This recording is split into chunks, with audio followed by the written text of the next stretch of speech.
हेर्नुहोस् कति राम्रो छ दृश्य हाम्रो गाउँको धुलीखेल 10 शारदा बतासे। मेरो घरबाट देखिने वरिपरिको दृश्य हो यो। हेर्नुहोस् कति राम्रो। यो छतमा पनि हाम्रो धान सुकिरहेको छ पारिपट्टि। त्यस्तै राम्रो छ दृश्य। हेर्नुहोस्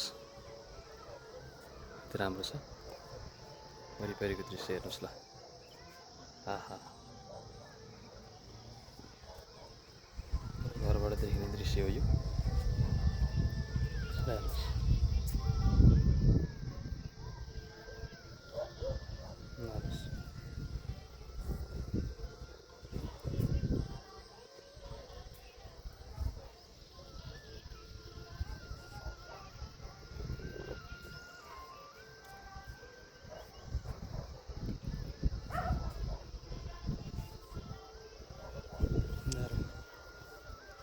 जति हेऱ्यो त्यति हेऱ्यो मन लाग्ने दृश्य।